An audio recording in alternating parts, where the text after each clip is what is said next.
This program is brought to you by Stanford University. When Mike was a kid, he was about 3 years old, he was playing in his parents' garage, and there were unfortunately some chemicals there that fell together and ended up causing a bit of an explosion. It was a very sad event. One eye that he had was completely destroyed. The retina, the eyeball, everything was completely destroyed. The other eye was very seriously damaged, particularly the front of the eye, the cornea and the sheet that covers the cornea was particularly damaged. And Mike lived that way with a very damaged eye of this sort for 43 years. Now, you should know that when people have lived for 43 years, pretty much one way as a blind person, they get good at it. And they understand what it's like to be blind. And they have a community of blind people.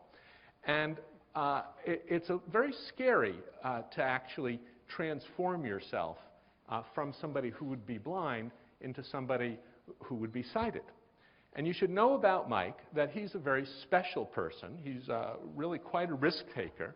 And in fact, you're seeing pictures of Mike here well before he had his surgery. At the time, he was about 30, skiing downhill. Mike actually holds the world's record for downhill speed skiing of a blind person, which is 60 miles an hour. Exactly. And you can see him at the right as a young man shaking Ronald Reagan's hand because he won the gold medal in the Olympics. And if you wonder how, and the Paralympics, and if you wonder how somebody does that, they do that by skiing really fast and having the world's gold medal skier skiing in front of them and saying, jump, turn right, so forth. Okay, so this is serious stuff. But Mike's a risk taker. And he went ahead and had the surgery to have the limbic stem cell replacement and the cornea. And you're seeing a picture of him here at the moment when the doctor first removed the cover from the eye where it had been operated. And the head that you're seeing at the back of the right, he's reaching out to touch, is his wife's face. He had been married, had kids, had coached their soccer league, had done all kinds. He started a company. And here's the moment at which Mike first opened his eyes and could see his wife's face for the first time. And she was very, very moved at this moment. And actually, there's a video of this, and you can see she's quite frightened. What's he going to think? How's this going to go? And so forth. And I can tell you it went fine. It went fine. Okay, now, what I can also tell you about Mike, Mike doesn't see in the way you and I might imagine seeing. For example, here's a simple thing that I think most of you would relate to. I'm looking over here at this table and these computers, and from this point of view, they have a certain shape and size and so forth. As I walk around these computers and see them from a different point of view, they have a different orientation and shape and so forth. For you or for me, it's not a challenge to walk around these cubes or the audience or see somebody from a different point of view and recognize that they're really the same person. But Mike isn't capable of that. He will study something from a particular point of view and recognize it because he remembers it, because he's seen it in that way in the past.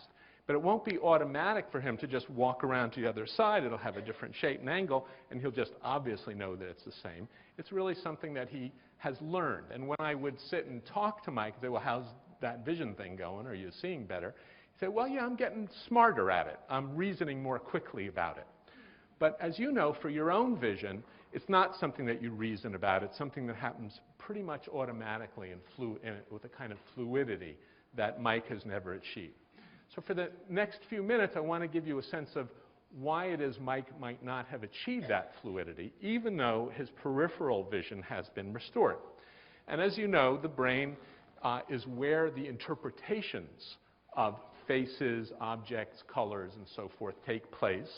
And this is a picture of the brain. The brain is a remarkably beautiful and complex structure involving, the cortex has maybe 50 billion neurons that are connected each about to 1,000 others, each one connected to 1,000 others and so forth.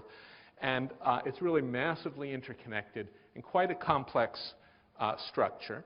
And over the last couple of years, we can get reasonable measurements of human activity that were hidden from us.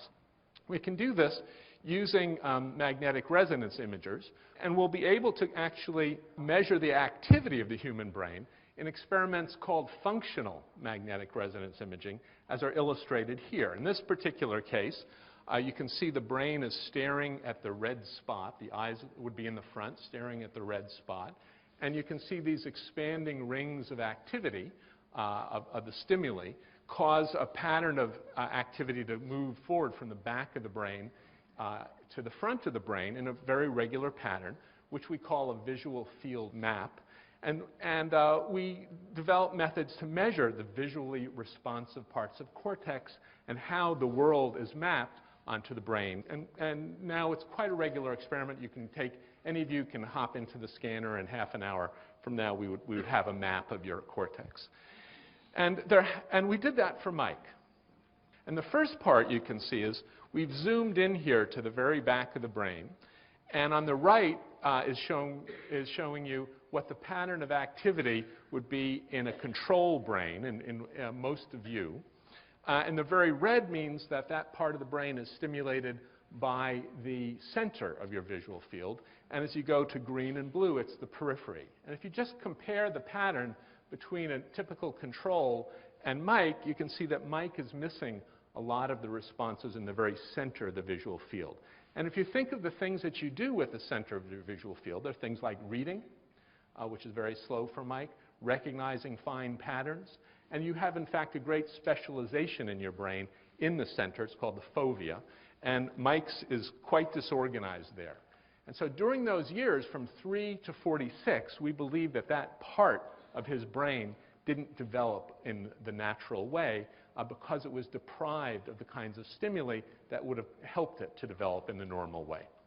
The other thing that we know about the brain, and that is that the cortex is absolutely essential for, is interpreting features such as depth, facial expression, color. This is just to illustrate how massive these computations are, how significant they are. I hope you can see the white tile underneath the table and the black tile under the light there. In fact, the number of photons headed to your eye from those two tiles is exactly the same. Physically, that is to say, they're exactly the same. Let me just show you that by masking them up. And you can see that they're exactly the same.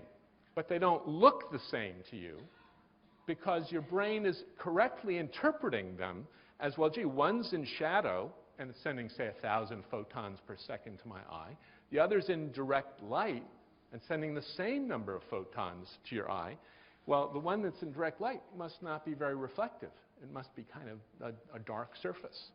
And so even though they send the same to your eye, your brain interprets it. And if your brain has not developed to interpret these signals properly, you won't be able to see things well. There are specializations in your brain for color, for reading, for recognizing faces, and so forth. And these are illustrated here.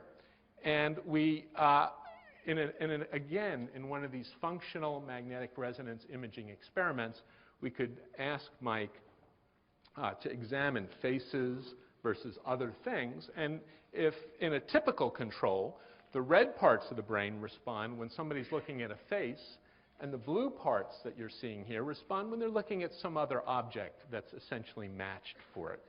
And you can see that they're nicely active and separated in space on the brain. When Mike did the same experiment, Mike would look at a face or he would look at an object. There was no distinction in the activity. His brain was not, the circuits had not developed so that he was capable of interpreting these. So a problem that we have to solve to help people like Mike is to find ways to cause those parts of cortex to develop properly when they're children or have them relearn as adults, to unlock the kind of rigidity that happens into the adult brain and help people like Mike. Now, the last slide and the last point I want to make about these people refers to the third part of how we'd like to help folks like Mike. Remember, I've already told you about the surgeries and the peripheral vision and now and the cortex. And now I want to tell you that one of the biggest things, and you can get a sense of this when you read Mike's book called Crashing Through, of this process, is the emotional support and the situation that you confront with your family and with your friends and your own identity and who you are. This fellow notes that I should be very ashamed were I to fall and people have to help me, and realize that I could see only very little. When I go around as a blind person with my stick, he's sure of himself among people. But I feel I'm an object of respect and admiration, and I wouldn't want to lose that. And I think understanding people's psychology during these cases and helping them along is another very important part of what we need to do in treating these entire patterns. And this is something that we really hope to work on as an integrated unit here at Stanford, and to have a real initiative addressing human health in all of its different forms. Thank you very much for your attention.